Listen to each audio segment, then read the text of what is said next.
오늘은 물가에 심어진 나무라는 제목으로 말씀을 전하겠습니다. 아프리카 하면 생각나는 것이 밀림, 정글일 것입니다. 그런데 현실을 보면은 밀림이 아니라 사막을 생각해야 되는 그런 때가 되었습니다. 위성에서 찍은 사진인데 사진에서 보시다시피 초록색은 얼마 없고 대부분이 사막을 뜻하는 노란색으로 나타나는 것을. 자, 아프리카의 3분의 2가 사막 지역으로 변했고 점점 그 영역이 확대되어 가고 있다는 그런 기사를 본 적이 있습니다. 윗부분이 사하라 사막인데 저 사하라 사막에만 유럽 전 나라가 다 들어가도 남는 그만큼 넓은 사막 지역을 지금 아프리카에서 우리가 볼 수가 있죠. 이유는 뭐겠습니까? 다른 게 아니라 바로 비가 오지 않기 때문에 그렇다는 것이죠. 미국의 캘리포니아 지역입니다. 캘리포니아 하면은 또 세계적으로 유명한 것이 바로 오렌지입니다. 델몬트, 선키스트 다 여기서 나는 것이죠. 그러면 이 캘리포니아는 농사짓기 좋은 기후고 좋은 땅이냐? 그렇지 않다는 거예요. 캘리포니아는 사막 지역이 또 대부분이라는 것이죠.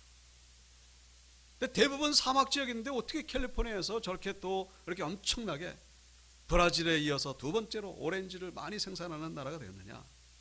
다른 것이 아니라 바로 이 캘리포니아에서 가까운 그 콜로라도 강, 거기서 이제 물을 끌어다가 계속해서 밑에 보시다시피 스프링클러로 물을 공급하기 때문에 이 사막 지역에서 엄청난 오렌지를 생산할 수 있게 되었다는 것이죠.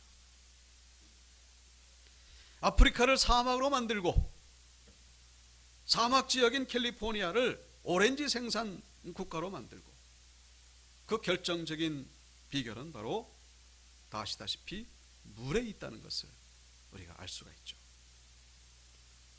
아프리카에 비가 오지 않으니까 사막이 된 것이고 사막 지역인 캘리포니아에 물을 계속 공급하니까 엄청난 이런 오렌지가 생산되는 그런 모습을 우리가 보게 된다는 것입니다. 물 때문에 물이 이런 엄청난 결과를 가져다 주는 것을 보게 되는 것이죠. 자, 이런 비슷한 형태의 어떤 두 종류의 나무, 두 종류의 인생이죠. 그런 모습을 오늘 본문에서 우리에게 보여주고 있는데 6절에 나오는 사막의 떨기나무, 그리고 8절에 뭡니까? 물가에 심어진 나무. 사막의 떨기나무와 같은 인생, 또 물가에 심어진 나무 인생. 이 사막의 떨기나무, 물가에 심어진 인생, 그 결정적인 차이는 마찬가지로 물이죠. 물이 없으니까 떨기나무가 되는 것이고 물이 있으니까 물가에 심어진 나무가 되는 것이고, 중요한 것은 여기서 이 물이 의미하는 것이 뭐냐? 바로 하나님이라는 것입니다. 하나님이라는 거예요. 자, 예레미야 17장 오늘 보면 그 13절에 가보시면은 이스라엘의 소망이신 여호와여, 무릇 주를 버리는 자는 다 수치를 당할 것이라. 무릇 여호와를 떠나는 자는 흙에 기록되오리니 이는 생수의 근원이신 여호와를 버림이니이다. 생수의 근원이 바로 여호와다. 요한복음 7장 38절, 나를 믿는 자는 성경의 이름과 같이 그 배에서 뭐가? 생수의 강이 흘러나오리라. 예수 그리스도 여호와 하나님이 인생의 유일한 생수라는 사실을 우리에게 분명히 말씀해 주고 있습니다. 여러분, 어떤 사람 치고 물가에 심어진 나무와 같은 인생을 살고 싶지 사막의 떨기나무 같은 인생을 살고 싶은 사람이 어디 있겠습니까? 문제는 그 물이 의미하는 것이 하나님이라는 사실을 모르기 때문에, 그 물이 의미하는 것이 하나님이라는 것을 모르기 때문에 대부분의 사람들이 사막의 떨기나무 같은 인생을 살고 있다는 사실을 우리가 잊어서는 안 된다는 것입니다. 오늘 보면 6절에 이 떨기나무가 어떠한지 말씀하고 있죠. 좋은 일이 오는 것을 보지 못하고 광야 간주한 곳 건건한 땅, 사람이 살지 않는 땅에 사는 것, 그것이 바로 사막의 떨기나무다. 위의 사진이 바로 떨기나무입니다. 나무 같지 않고 무슨 풀 같죠? 거대한 풀. 맞습니다. 이게 떨기나무. 근데 사막의 이 광야가 결국 사막입니다. 사막하고 광야는 조금 다르긴 하죠. 사막은 이제 주로 모래고, 광야는 이 돌멩이 같은 것이 많은, 이스라엘은 광야입니다.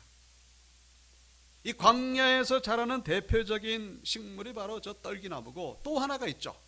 그게 바로 밑에 있는, 이게 무슨 나무냐? 에셀나무입니다. 에셀나무.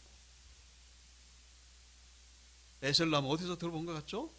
지난주 수요 예배 때 우리 창세기 21장을 통해서 이 아브라함이 블레셋 왕 아비멜렉과 계약을 맺고 나서 바로 이 에셀나무를 거기다가 심고 영생하시는 여호와 하나님의 이름을 불렀다라는 그런 내용을 우리가 함께 묵상한 적이 있습니다. 아브라함이 그 아비멜렉과 맺은 계약, 그건 결국 땅에 대한 계약이죠. 그 이스라엘 나라, 하나님이 약속하신 그 가나안 땅 이제 시작된다. 우리 것이 되는 것 이제 시작된다. 근데 그 계약을 맺는 상황에서 왜 에셀나무를 심었을까? 떨기나무면 안 되나? 왜 에셀나무를 심었을까? 그리고 이스라엘에 아주 유명한 나무가 있죠. 바로 상수리나무, 백향목. 보기만 해도 엄청나게 큽니다. 아주 보기 좋죠. 그런 나무를 심지 왜? 물론 에셀나무도 대단합니다. 크잖아요. 왜 에셀나무일까? 여러분, 그 계약을 맺은 곳이 부엘세바라는 곳인데 거기는 광야예요. 광야. 거기는 상수리나무, 백향목 심어봤자 금방 죽습니다. 살 수가 없어요. 자, 그렇다고 저런 나무를 심겠습니까? 이 모양새도 비교가 되죠. 모양새보다 중요한 것은 바로 수명에 있습니다. 떨기나무는 얼마 살다가 바로 죽습니다만은 이 에셀나무는요, 죽질 않아요. 죽질 않습니다. 오랫동안 수백 년 살죠. 그런데 더 중요한 것이 있습니다. 이 에셀나무는 이파리가 아주 가늘어요. 그리고 또 이 맛을 보면 짜다고 합니다. 근데 그 짠 것이 무슨 화학적인 원리인지 모르겠습니다만은 이 대기 중에 있는 수분을 그대로 품어가지고 잔뜩 품고 있다가 낮에 햇빛이 짱짱 내리치면 그 수분을 증발시키면서 이 밑에가 완전히 에어컨 같이 10도를 낮춘다고 합니다. 그러니까 여기가 에어컨이에요. 에어컨. 이 광야를 지나는 나그네에게 있어가지고 정말로 생명과도 같은 그런 휴식처를 제공해 주는 것이 바로 이 에셀나무라는 사실. 자, 아브라함이 이 부엘세바의 계약을 맺는 상황에서 에셀나무를 심은 이유는 뭐냐? 바로 이 계약이 에셀나무처럼 영원토록, 오랫동안 영원토록 지속될 것이다. 여러분, 이스라엘 나라 백성들 보십시오. 그 2000년 동안 그 나라 없이 떠돌다가 지금 살고 있잖아요. 보고 있지 않습니까? 그게 우연이라고 생각하십니까? 아닙니다. 아브라함이 에셀나무를 심었기 때문에. 여기는 이제 우리 땅이다 도장을 꽝꽝 찍은 것이 바로 에셀나무를 심은 거예요. 그리고 이 나라 이 땅에서 에셀나무처럼 생명과도 같은 그런 은혜가 넘쳐나게 될 것이다. 그렇게 될 줄로 믿습니다. 그런 믿음으로 심은 나무가 바로 에셀나무였다. 그러면 이 떨기나무하고 에셀나무하고 왜 이렇게 차이가 있느냐? 똑같은 광야인데, 똑같은 사막인데 어떻게 떨기나무는 이것밖에 안 되고 에셀나무는 이렇게 참 너무나 멋있는 그런 나무로 자라느냐? 여러분, 그 결정적인 차이가 어디 있겠습니까? 상식적으로 생각할 때 바로 그 밑에 있죠. 뿌리에 있다. 뿌리. 떨기나무는 그냥 뿌리가 그저 보잘것없죠. 그러나 에셀나무는 뿌리가 30m까지 내려간다. 30m까지 쭉 뻗어가지고 지하수하고 연결되니까 아무리 비가 안 와도, 아무리 먼지 바람이 불어도, 그리고 심지어는 그 땅이 염기가 많은 그런 짠 땅이라고 해도 이와는 상관없이 이런들 어떠리 저런들 어떠리 어떤 상황 속에서도 꿋꿋하게 버틸 수 있는, 생명력을, 심지어는 많은 사람들에게 생명을 나눠주는 그런 나무로 자랄 수 있게 된다는 사실. 여기서 우리는 중요한 한 가지 사실을 발견하게 되죠.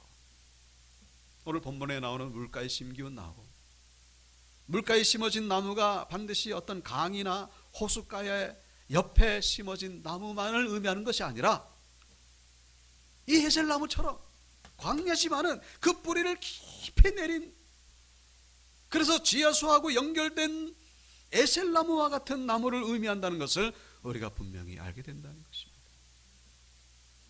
좋은 환경만을 의미하는 것이 아니고 광야에 있어도 뿌리를 깊이 내린 나무가 바로 물가에 심어진 나무라는 사실. 여러분, 우리의 환경이 어떻습니까? 광야와 같다고 생각되지 않습니까? 사막과 같은 그런 지금 시간을 보내고 있는 분은 안 계십니까? 내 환경은 왜 이러냐고 그렇게 원망하고 불평하고 싶은 그런 분들은 안 계십니까? 물가에 심어진 나무는 다른 것이 아니라 그 뿌리를 어디에 내렸느냐가 중요하다는 사실. 환경이 우리를 죽이는 것이 아니라 우리가 뿌리를 잘못 내린 데에 그것이 바로 우리를 죽일 수 있다는 사실. 하나님께 뿌리를 내리심으로 이 광야 가운데서도 생명력이 넘치는 그런 우리 성도님들 되시길 주 이름으로 축복합니다. 물가에 심어진 나무는 그런 나무를 의미한다는 사실.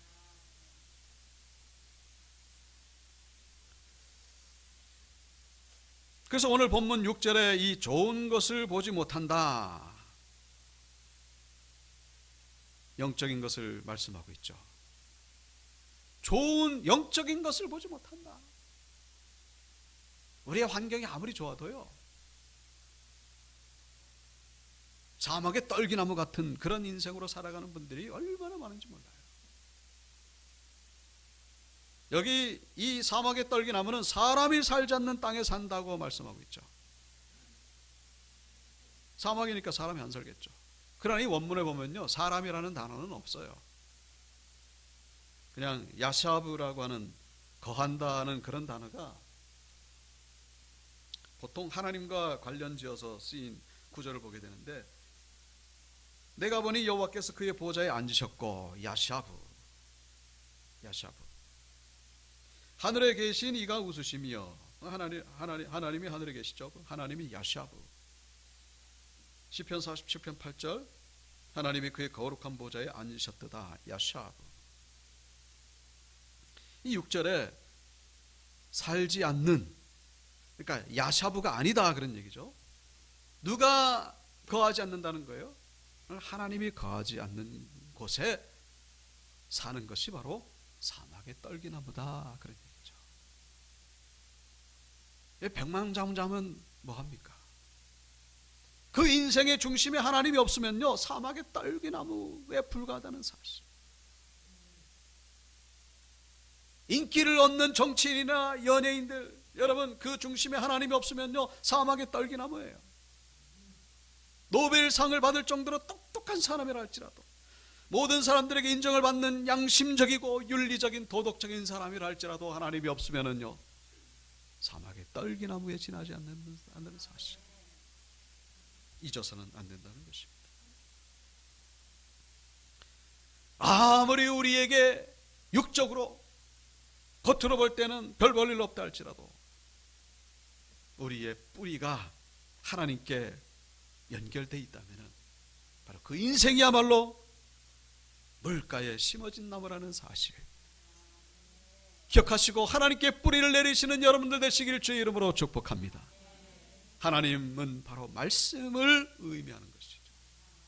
하나님의 말씀에 뿌리를 내릴 때에 우리의 인생은 아무리 힘들어도 너끈히 이겨낼 수 있다는 사실입니다. 말씀이 중요한 거예요. 하나님이 있느냐 없느냐, 돈이 있느냐 없느냐, 물론 그것도 중요하죠. 그보다 더 중요한 것이 하나님이라는 사실, 그것이 바로 인생의 생수이기 때문에 오늘 읽은 본문 1절과 2절에 보시면요, 사막의 떨기나무 같은 인생이 어떠한지를 우리에게 보여주고 있습니다. 유다의 죄는 지금 이스라엘이 하나님을 믿던 이스라엘이 지금 사막의 떨기나무처럼 됐다, 그런 얘기죠. 금강석을 철필로 기록되되, 금강석 다이아몬드를 말하죠. 아주 그래 단단한 것으로 기록됐기 때문에 지워지지 않는다. 또 다른 의미는 이 이스라엘의 죄가 그만큼 아주 오래되었다, 그런 얘기죠. 단단하게 굳어버렸다, 경화되었다. 이 가죽 같은 경우 오래되면 딱딱하게 굳잖아요. 이스라엘의 죄가 그렇게 굳어버렸다. 왜요? 그렇게 오래됐다. 잠깐 지금 짓는 죄가 아니에요. 오래전부터 그렇게 선지자를 보내가지고 회개하고 그렇게 외쳤음에도 불구하고 이 돌이키질 않아요. 계속해서 지으니까 결국 하나님이 심판하시기로 작정하시고 이 예레미야를 통해서 더 말씀하시는 거예요. 그들의 마음판에 그들의 죄가 기록되었다. 이 마음판에 기록해야 될 것은 뭡니까? 바로 하나님의 명령이고 인자와 진리고 이런 것을 마음판에 새겨야 되는데, 그들의 마음판에 새겨진 것은 오직 죄밖에 없었다. 그러니까 죄에 대해서 그렇게 관심이 있다는 얘기죠. 온통 생각하는 것이 죄고, 그들의 제단뿔에 새겨졌다. 제단뿔, 이 제물을 태우는 번제단 사방에 이 뿔처럼 생긴 그런 어떤 그 구조물을 의미하는데, 이 뿔을 잡으면은 아무리 무겁고 큰 죄를 지은 사람이라 할지라도 저 뿔을 딱 잡는 순간에 그 누구도 건드리지 못하는, 처형해서 제외가 되죠. 이 솔로몬이 왕이 됐을 때 솔로몬의 이복형 첫 번째 형 아도니아가 왕이 되려고 반란을 일으키다가 실패해가지고 자기 안 죽으려고 저 제단뿔을 잡는 그런 장면이 나오죠. 아도니아가 안 죽어요. 근데 나중에 또다시 반란을 일으키다가 결국 솔로몬에게 죽게 되는 그런 내용이 나옵니다. 자, 이 제단뿔에 죄가 새겨졌다. 무슨 얘기입니까? 이건 뭐 죄가 없는 곳이 없다, 그런 얘기죠. 용서받지 못한다, 그런 의미도 있겠습니다만, 온통 죄라는 게 온통 생각하는 거, 그의 습관이든 모든 문화건 뭐 죄가 없는 곳이 없어요. 다 죄라는 거예요. 2절 그들의 자녀라는 것은 결국 이스라엘의 미래를 의미하죠. 현재뿐만 아니라 미래도 계속 진행된다. 높은 언덕 위 푸른 나무 곁에 있는 그 제단들과 아세라들을 생각하는도다. 아세라가 그 신이죠. 누구의 부인입니까? 바알의 부인으로 등장하는 그런 신. 그러니까 바알은 풍요고 아세라는 다산. 그러니까 이스라엘이 온통 생각하는 게 뭐예요? 돈, 물질, 그런 것이고, 풍요는 뭐예요? 성적인 어떤 그런 쾌락. 여러분, 현대는 어떻습니까? 똑같죠? 옛날이나 지금이나 생각하는 것이 그냥 물질적인 것. 근데 문제는 뭐예요? 교회 안에서도 그런 일이 벌어지고 있다는 것입니다. 세상이야 뭐 원래 그렇습니다만 교회가 그렇게 변질되는 거예요. 미국의 요즘 총기 사건이 계속 기사로 떠오르고 있죠. 뭐 어제 오늘 일이 아니겠습니다만 그것도 거기 뭐 총이 많으니까. 근데 거기에 대해서 뭐 정치적으로, 제도적으로, 사회적으로 그 원인을 찾아보려고 애를 쓰고 있습니다만, 저는 목회자이기 때문에서 그럴 수도 있겠습니다만, 저는 다른 데 원인이 있는 것이 아니라 바로 영적인 데 원인이 있다고 저는 보고 있습니다. 미국이 하나님 앞에서 영적으로 바로 서지 못하기 때문에 하나님의 경고의 음성이라고 충분히 해석할 수가 있습니다. 여러분이 보시는 이 세 분, 미국의 대형 교회에 대표할 만한 그런 목회자들이죠. 여러분 왼쪽부터 윌로우 크릭 빌 하이벨스 목사, 중간에 레이크우드의 교회의 조엘 오스틴, 그리고 세 번째 세들백 교회의 릭 워렌 목사. 두 번째 조엘 오스틴 같은 경우는 언젠가도 말씀을 드린 적이 있죠. 저분의 부모님이 목사님이신데, 이제 그 부인 되시는 분이 암에 걸렸다가 하나님의 은혜로 기적적으로 이제 치유 안 받았죠. 근데 그분 부모님들은 참 성경적인데 이 아들은 그렇지가 않아요. 이 아들의 설교에서 찾아볼 수 없는 것이 바로 심판이고 죄고 지옥입니다. 이번의 설교에서는요, 지옥이라는 것 그런 내용이 없어요. 심판, 죄 그런 거 없어요. 얼마 전에 그 몰몬교 이단이잖아요. 그 몰몬교가 정식 기독교라고 그렇게 또 말하는 바람에 아주 그냥 난리 난 적이 있죠. 뭐가 뭔지 모르는, 도대체 애들인지 뭐. 근데 엄청나게 교회가 커요. 오른쪽에 있는 리고렌, 저분은 뭐 한술 더 떠가지고 기독교의 5대 교리를 부정합니다. 기독교의 5대 교리가 뭐냐? 성경의 무엇성. 성경에는 여기저기 오리가 많다. 예수님의 신성을 부정하고, 예수님의 동정녀 탄생을 부정하고, 예수 그리스도의 대속적 죽음을 부정하고, 예수 그리스도의 부활과 재림을 부정하고. 뭐예요 그럼? 그 뭡니까 그럼 저게? 저건 기독교가 아니죠. 저걸 누가 얘기를 했다고요? 릭 워렌, 그 유명하신 릭 워렌. 제가 저분을 뭐 인간적으로 뭐 비판하는 게 아니에요. 목사라고 하면서 저런 얘기를 하니까. 저분이 쓴 유명한 책이 있죠. 목적이 이끄는 삶.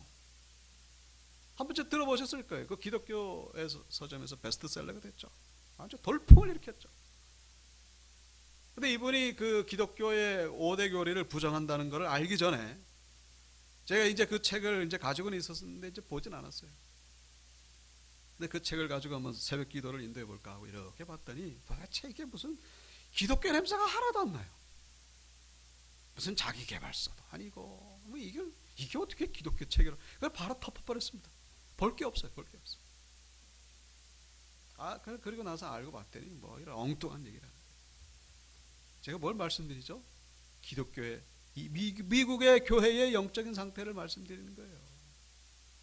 물론 복음적인 목사님들도 계시죠. 근데 그런 분들은 점점 적어지고 있다. 미국을 대표하는 대형 교회 목사들이 저런, 그나마 빌 하이벨스 목사님, 그나마 난데 저 윌로우 크릭 교회는 도대체 백화점인지 쇼핑몰인지 교회인지 구분이 안 갈 정도로 너무 이 삐까번쩍하다 보니까 이 가난한 자들이 접근하기가 이 부담이 되는. 우리 한국에도 그런 교회들이 많죠. 저 강남에도 그 교회는 짜장면도 못 시켜 먹게 한다고. 요즘 변했는지 모르겠습니다만 여러분, 한 걸음 한 걸음 변화되고 변질되고 있다는 사실. 그러는 가운데에 이 사회가 타락하고 이 세상이 타락하고 나라가 타락하게 된다는 사실. 이스라엘이 그와 같았다. 하나님을 섬기는 것이 아니라 바알과 아세라를 섬겼다는 거예요. 여러분, 우리는 어떻습니까? 우리는 하나님을 믿는다고 하지만은 사실은 바알을 섬기는 경우가 많이 있어요. 예를 들자면은 참 조심스러운 얘기입니다만 우리가 헌금을 할 때 말입니다. 그걸 복을 받기 위해서 헌금하잖아요. 근데 복을 받으려면 어떻게 해야 되느냐? 내가 이거를 내면은 하나님이 나에게 복을 주시겠지? 그런 자에게 복을 주시겠습니까? 아니면 하나님은 그냥 감사한 마음으로, 그 감사한 마음으로, 순전한 마음으로 드리는 자에게 복을 주시겠습니까? 내가 또 다른 어떤 물질을 생각해서 드리는 자와 그냥 그거 없이 그냥 순전히 감사한 마음으로 드리는 자에게 복을 주시겠는가? 또 다른 물질을 생각한다면요, 그거는 하나님을 생각하는 게 아니라 물질을 생각하는 거예요. 그게 바로 바알 종교라는 것이죠. 우리가 참 빠지기 쉬운 그런 실수입니다. 그리고 또 이게 참 쉽지 않은 그런 우리의 마음의 태도죠. 한 번쯤 생각해 봐야 된다는 거예요. 저도 목회자하고 사람이기 때문에 여러분들이 헌금하는 건 너무나 감사하죠. 그러나 목회자이기 때문에 영적인 것을 얘기 안 할 수가 없는 거예요. 그거 안 하는 건 저기는 직무유기죠. 오늘 본문 그 8절까지 봤습니다만 10절에 그런 말씀이 나옵니다. 나 여호와는 심장을 살피고 폐부를 시험하고 각각 그의 행위와 그의 행실대로 보응한다. 하나님 우리의 중심을 보신다. 이 구절을 우리가 많이 봤던 구절이죠. 만물보다 거짓되고 심히 부패한 것은 마음이라. 이 부패했다는 그 원어를 보면요, 이 고치기 어렵다 그런 얘기고, 이건지 저건지 이게 뭔지 헷갈리기 어렵다. 사람의 마음이 이게 파악하기 어렵다는 거예요. 심지어는 자기 자신도 파악하기 어렵다. 그만큼 타락하고 그만큼 부패하고. 그런데 그래서 이 가족들 몰라요. 이 지금 남편이 아내가 뭘 생각하는지 몰라요. 그런 경우가 많죠. 하나님은 그렇지 않다는 거예요. 왜요? 하나님은 심장을 살피고, 이 심장이 의미하는 것은 레브인데, 바로 오늘 이 1절에 나오는 마음판, 그 마음 레브 다 똑같아요. 그 중심, 하나님은 그 중심을 보신다. 여러분, 우리가 정말로 복을 받기를 원한다면요, 그냥 하나님만 생각해야 된다. 그 물질 뭐 이렇게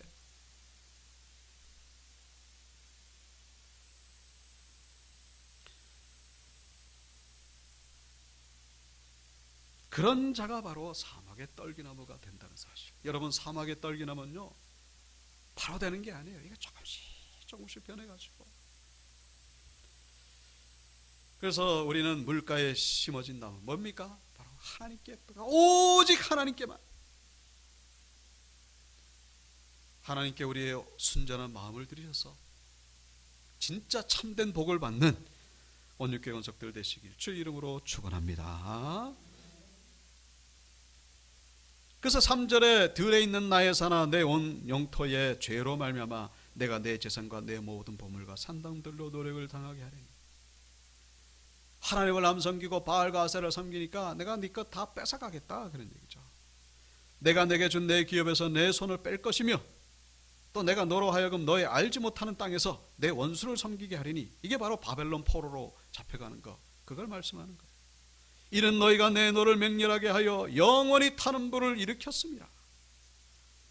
여호와께서 이와 같이 말씀하시니라. 무릇 사람을 믿고 육신으로 그의 힘을 삼고 마음이 여호와에게서 떠난 그 사람은 저주를 받을 것이니라. 사람을 믿는 게 그 자체가 잘못은 아니죠. 육신으로 그의 힘을 삼는 것, 그 자체가 잘못은 아니에요. 문제는 뭡니까? 그 마음이 중심이죠. 레브. 하나님에게서 떠날 때, 하나님에게서 떠나면은 당연히 사람을 믿게 돼 있어요. 여러분, 사람은 믿음의 대상이 아니라 사랑의 대상이라는 사실을 잊지 마시기 바랍니다. 우리가 어떤 정치인을 막 이렇게 신뢰하고, 여러분, 우리 기독교인은요 그런 자세를 버려야 돼요. 얼마나 실망하는 경우가 많습니까? 또 그것 때문에 얼마나 많이 다툽니까? 여러분, 정치인은 죄인이에요. 죄인. 사랑해야 될 대상이에요. 다 여기 따라가고 저기 따라가고. 기독교인들이 참 부끄러운 모습이죠. 우리의 소망은 오직 하나님밖에 없다는 사실. 사람을 믿으면요 그렇게 돼 있어요. 무슨 사람이 도대체 뭐라고 도대체. 이 사람에 포함되는 사람은요 바로 나 자신도 있어요. 나를 믿는 나. 내가 뭐 믿을 게 됩니까? 작심삼일. 내가 도대체 하나님 앞에서 먼지 같은 존재인데. 그런 사람은 결국 사막의 떨기나무가 된다, 그런 얘기죠.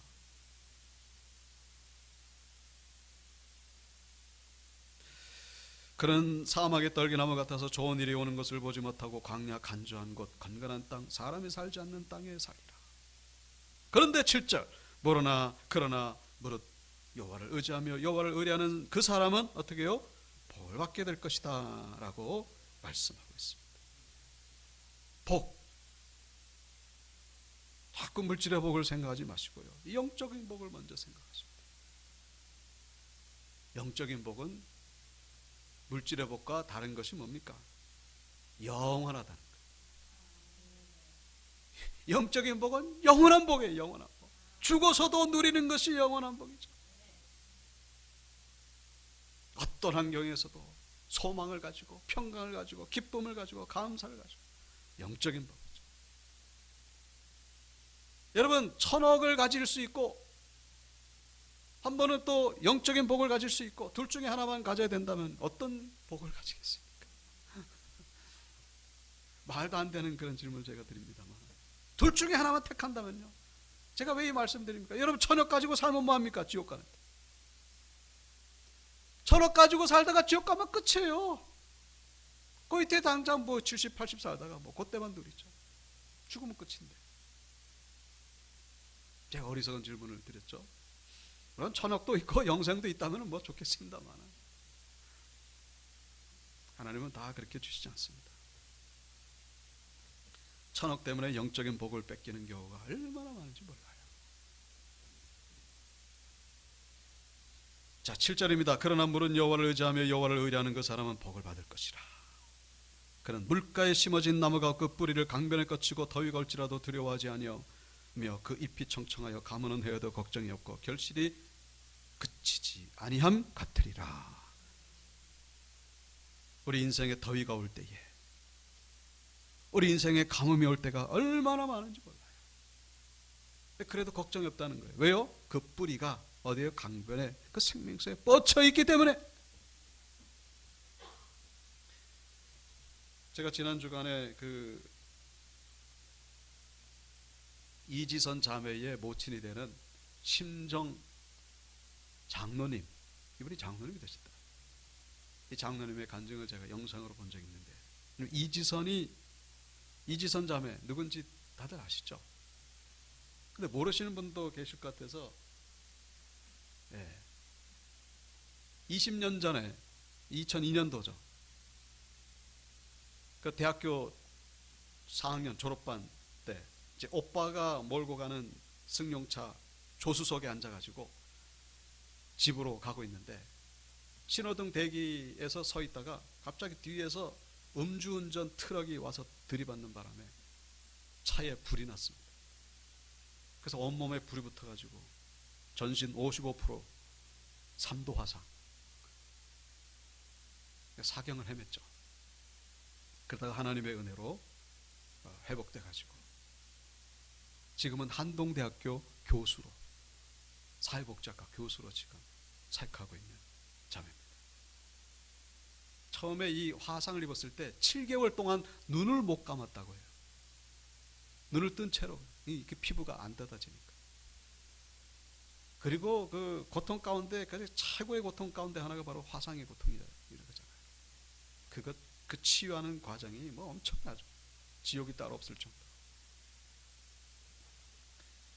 그 사고 나기 전의 모습이고, 사고 당할 때의 모습이고, 일본에서 치료받을 때 모습, 최근의 모습입니다. 많이 이뻐졌죠. 그나마 머리카락이 안 탄 게 참 감사합니다. 이분의 그 간증 영상은요, 유튜브에 검색하면 많이 나와요. 근데 이 모친, 이 심정 장로님의 간증은 아마 많이 못 들으셨을 것 같아요. 근데 이분의 간증 통해서 제가 두 가지를 제가 기억에 나는 내용이 뭐냐면은, 첫 번째는 이 딸이 그 사경을 헤맬 때에 그 중환자실에서 그렇게 많은 사람들이 죽어나가는 그 상황 속에서 끝까지 살아남아가지고 결국 퇴원할 수 있게 된 그 결정적인 계기가 바로 성도들의 중보기도에 있었다. 성도님들이 중보기도 해주셨기 때문에 살아날 수 있었다. 감사드리는 그런 고백을 제가 들은 기억이 납니다. 우리 성도들의 중보기도가 너무 중요하다는 사실 잊지 마시고 서로를 위해서 기도해 주시기를 부탁드립니다. 이 시간 말씀드립니다만, 우리 윤예진 자매가 우리 유방암에서 이제 회복됐는데 그 폐로 전이가 됐어요. 최근에. 그래서 지금 다시 또 항암 치료를 지금 시작해야 되는 그런 상황입니다. 그래서 이 전이가 되면 좀 그 징후가 안 좋다고 얘기를 합니다만, 우리 성도님들의 이 중보기도가 정말로 절실한 그런 때입니다. 꼭 이 예진 자매 위해서 기도해 주시고, 신디 씨는 우리 예진 자매 꼭 기도해 주시기를 부탁드리겠습니다. 또 한 가지, 이 심정 장로님이 그 혼전을 몇 번이나 했다고 합니다. 그 딸이 그냥 막 죽어가니까. 근데 그때에 자기를 붙잡아 줬던 그 뭐냐? 바로 하나님의 말씀이라는 거예요. 그 말씀 가운데 요한복음 15장 5절 말씀입니다. 우리 다 같이 읽어볼까요? 시작. 나는 포도나무요 너희는 가지라. 그가 내 안에 내가 그 안에 거하면 사람이 열매를 많이 맺나니 나를 떠나서 너희가 아무것도 할 수 없음이라. 아멘. 그 지옥 같은 시간 속에서 하나님의 말씀을 그렇게 붙잡았대. 그렇게 혼전하는 상황 속에서 딸 앞에 서기만 하면은 그렇게 그냥 당당한 모습이 되더라는 거예요. 그 절망감이 다 사라지고 딸 앞에 서만큼은 그렇게 해줄 수 있었던 것이 바로 하나님의 말씀이었던 것이다. 이분은 사막과 같은 시간을 보냈습니다만 그 시간 속에서 하나님의 말씀에 뿌리를 내렸더니 결국 물가에 심어진 나무 같은 그런 모습으로 그 고난을 이겨냈을 뿐만 아니라 지금은 한동대학 교수로 하나님께 영광. 여러분 교수가 됐기 때문에 영광이 된 게 아니에요. 여러분 교수 가운데에도 사막의 떨기나무 같은 인생을 사는 분들이 얼마나 많은지 모르거든. 이 이지선 자매가 정말로 하나님 앞에 얼마나 영광 돌리는지 많은 분들이 이분 때문에 용기를 얻고 소망을 얻고 감동을 얻고 그 비결이 어디 있습니까? 바로 말씀에 있고 기도에 있었고 심정장로의 어머님이 그 많이 도와줬죠. 말씀의 뿌리를 내렸기 때문에 이런 은혜가 있었다는 사실 기억하시고 말씀을 마치겠습니다. 광야의 시간 속에서 말씀의 뿌리를 내리셔서 에셀나무처럼 이지선 자무처럼 하나님께 영광 돌리시는 우리 온육교회 원석들 다 되시길 주의 이름으로 축원합니다.